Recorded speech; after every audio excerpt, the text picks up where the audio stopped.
रायनगर की भीड़भाड़ वाली सब्जी मंडी में कावेरी मिश्रा रोज सुबह अपनी लकड़ी की छोटी सी रेहड़ी लगाती थी। आज वो मीठे काला गुलाबी आम बेच रही थी।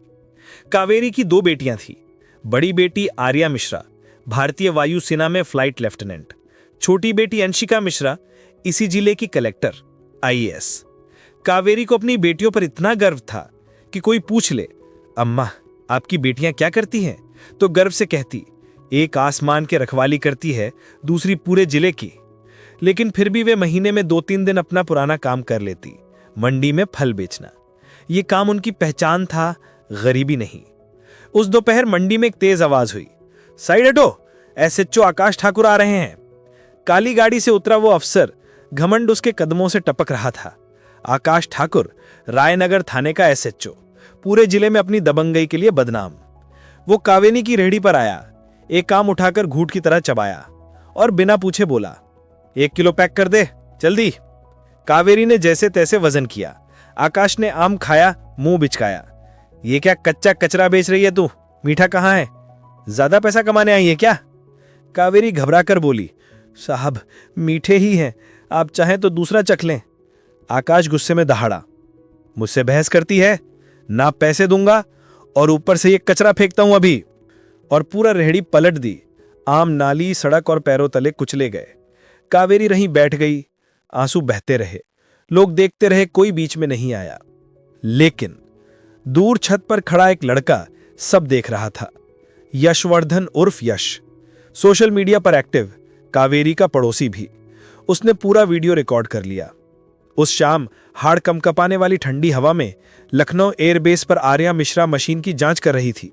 तभी उसके फोन पर यश का मैसेज आया, दीदी ये आपकी मां के साथ रायनगर मंडी में हुआ है। वीडियो देखते देखते आर्या का चेहरा गुलाबी बर्फ जैसा सफेद हो गया। उसकी मुट्ठियां कस गईं। मेरी मां को किसी ने छुआ, वर्दी का गलत इस्तेमाल किया। उसने फोन उठाया, अंशिका वीडियो देखा, मैं आ रही हूं अभी। दीदी आप सरहद बचाइए, मां को इंसाफ दिलाने का काम मैं करूंगी और कानून के दायरे में करूंगी। अंशिका एक पल को नहीं टूटी। एक आईएएस के साथ एक बेटी भी जाग चुकी थी।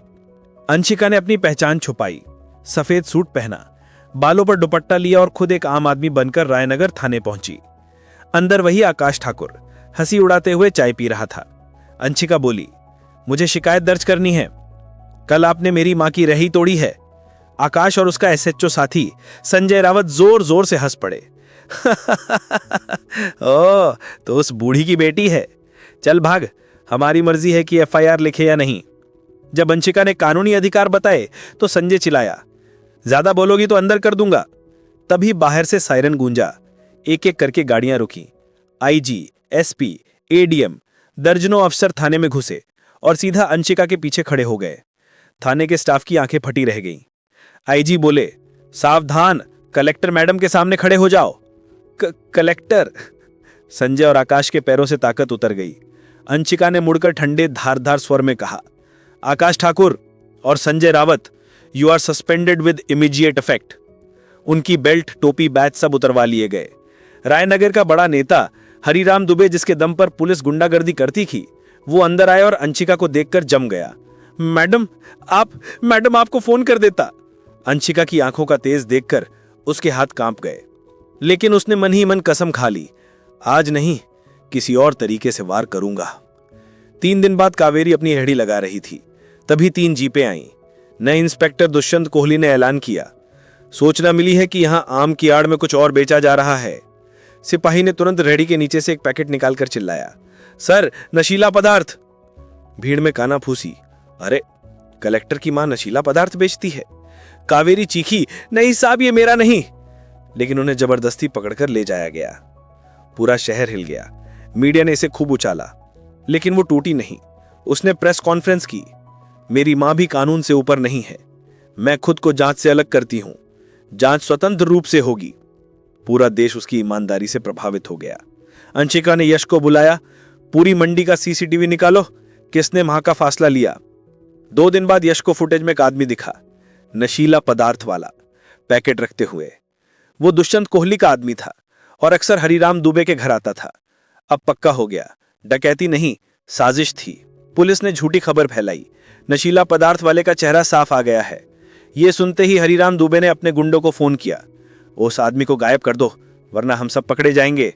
पर फोन पहले से रिकॉर्ड हो रहा था। जैसे ही आकाश ठाकुर और संजय उस आदमी को पकड़कर ले गए, अंशिका और एसपी ने रेड कर दी। उन्हें हथकड़ी लग गई, वे टूट गए और हरिराम दुबे का नाम उगल दिया। अगली सुबह हरिराम दुबे अपने बंगले में नाश्ता कर रहा था कि बाहर जोरदार दस्तक हुई। दरवाजा खोला, अंशिका मिश्रा पूरी पुलिस फोर्स के साथ खड़ी थी। हरिराम कांप गया। मैडम मैडम, मैं तो बस। अंशिका ने वारंट दिखाया। हरिराम दुबे, आप पर साजिश, फर्जी केस, सबूत छुपाने और दबंगई के मामले में गिरफ्तारी का आदेश है। हरिराम की दुनिया खत्म हो गई। उसे हथकड़ी पहनाई गई और पूरा शहर यह दृश्य देखने लगा। अगली शाम कावेरी मिश्रा को बाइज्जत बरी कर दिया गया।